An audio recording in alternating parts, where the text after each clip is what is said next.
खुलुमबाय बेलासिनि रादाबाव नोंथांमोनखौ आंनि चेनेलाव गोसो गोथारै बरायहरनाय जाबाय। आसा खालामो नोंथांमोनहा गासैबो मोजाङै दं। बे समाव आं नोंथांनि सिगाङाव बेलासिनि मोननैसो खौरां लाना फैलायबाय। अन्नानै भिडिअखौ स्किप खालामाजासे जोबजासिम नायलांदो आरो भिडिअखौ मोजां मोनदोंब्ला अन्नानै लाइक आरो शेयार खालामनो दाबाव।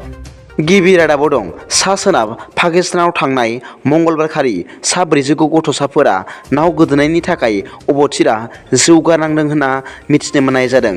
मिथिनो मोननाय बादिब्ला बे जाथाया थांनाय रबिबारखालिनो थ्राडाब लेकआव माद्रासा फरायसालिनि फरायसाफोर दावबायनाय समाव बे जाथाया जादों होनना मिथिनो मोननाय जादों। मख'नांगौ बाथ्रादि रबिबार आरो समबारसिमाव दैया बरफ बादि गुसु जानायनि थाखाय रैखाथि हान्जाफोरा दैयाव हाबनो हायाखैमोन आरो मंगलबारनिफ्रायसो बोखांनो हादों होनना मिथिनो मोननाय जादों।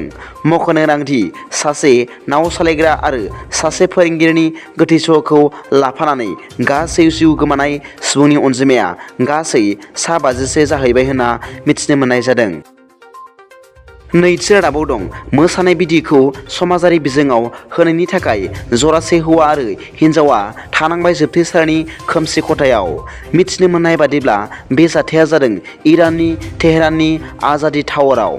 बे जरासे बिसि फिसायनि मुंफोरा फारि आमिर मोहम्मद आहमेदी 22 बोसोर आरो आतियास हागिगी 21 बोसोर बैसोनि आरो बिसोरखौ गावसोरनि मोसानाय भिडिअखौ समाजारि बिजोङाव हगारनायनि दायनि थाखाय इराननि बिजिरसालिया 10 बोसोर 6 दान जोबथेसालिनि साजा फोसावबाय होनना मिथिनो मोननाय जादों। थामथि रादाबाव दं गोबां बिबांनि हेर'इन ड्राग्स हमनो मोनदों।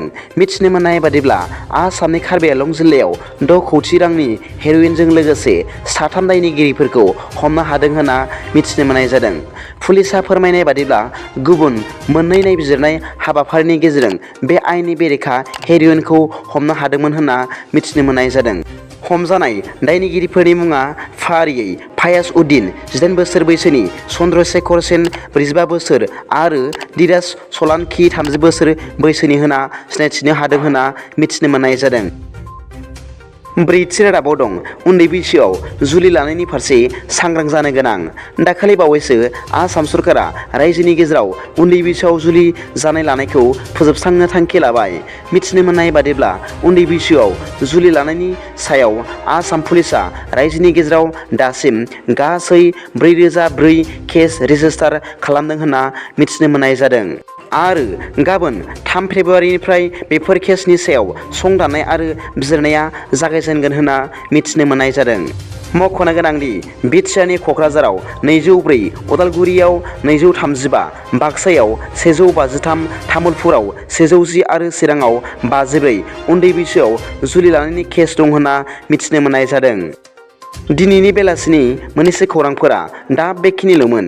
भिडिअखौ मोजां मोनदोंब्ला अन्नानै लाइक आरो साबस्क्राइब खालामनो दाबाव आरो बेल आइकनआवबो थुनानै ला जाहाथे आं गोदान निउस आपडेट लानानै फैयोब्ला नोंथांनियाव सिगांग्रो नटिफिकेसन सौहैयो। गाबोननि फुंबिलिनि रादाबाव नोंथांमोनखौ आंनि चेनेलाव गोसो गोथारै बरायहरनाय जाबाय। गोजोन्थों। एसेनोसै। जै बर' हारिनि जै।